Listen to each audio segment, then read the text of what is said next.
राधिका बरसाने वारी की जय। राधे राधे।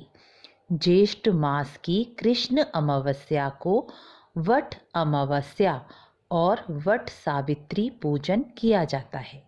इस दिन जो महिलाएं बड़ के पेड़ की परिक्रमा सुहाग की वस्तुओं से करके उसे ब्राह्मणी को देते हैं, उनका सुख सौभाग्य अखंड रहता है।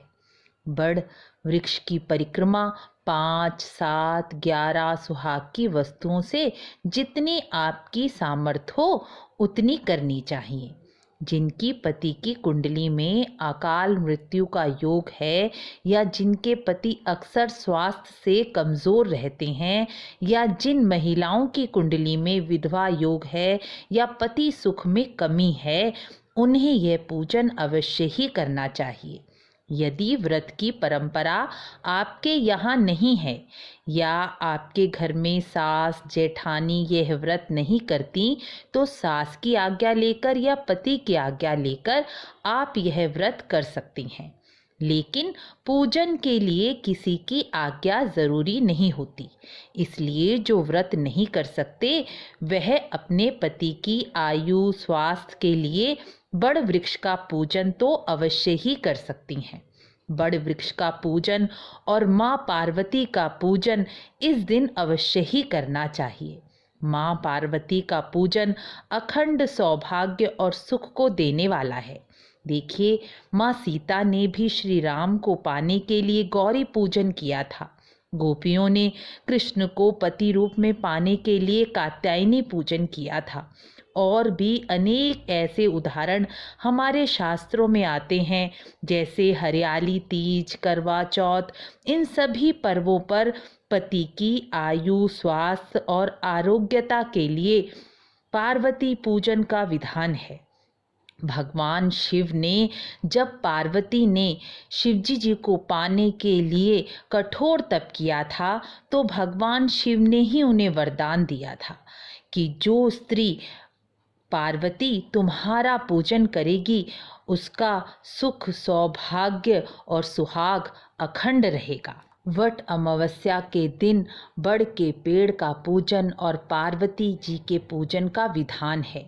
सावित्री ने भी इस दिन माँ पार्वती और बड़ के वृक्ष का पूजन किया था, और इस पुण्य के प्रभाव से वह पति के प्राणों को यमराज के बंधन से भी छुड़ा लाई थी और 100 पुत्रों की प्राप्ति भी की थी। तभी से इस व्रत को वट सावित्री व्रत भी कहा जाने लगा। इस दिन बड़ वृक्ष का पूजन जल, मौली, रौली, चावल, गुड़, भीगा हुआ चना, फूल और दक्षिणा चढ़ाकर और बड़ वृक्ष के नीचे दीपदान धूप जलाकर किया जाता है। इस दिन बड़ वृक्ष पर कच्चा सूत लपेटा जाता है। वट वृक्ष की पूजा सुहाग की वस्तुओं से की जाती है।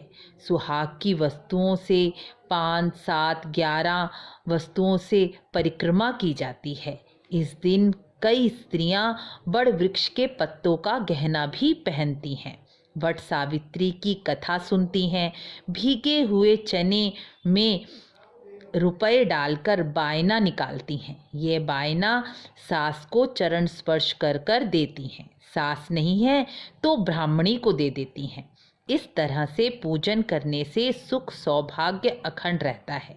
प्रत्येक गृहिणी जो सुहागन है, इस संसार से सुहागन ही जाना चाहती है, उसे इस दिन व्रत या पूजन अवश्य ही करना चाहिए। यदि आपको यह वीडियो अच्छी लग रही हो तो वीडियो को लाइक शेयर ज़रूर करें और अधिक से अधिक लोगों तक यह जानकारी पहुंचाएं। अक्सर शहरों में रह रहे एकांकी परिवार की स्त्रियों को यह जानकारी नहीं होती, इसलिए उन्हें ये जानकारी जरूर दें और उनका भी हित करके पुण्य लाभ कमाएं। क्योंकि जो स्त्री आपकी वजह से यह पूजन करेगी, उसका कुछ पुण्य आपको भी मिलेगा। क्योंकि अच्छा कार्य करना कराना भी पुण्य कर्म ही है, और कलयुग में यह एक प्रकार की सेवा ही है। मिलते हैं अगली वीडियो में। राधे राधे।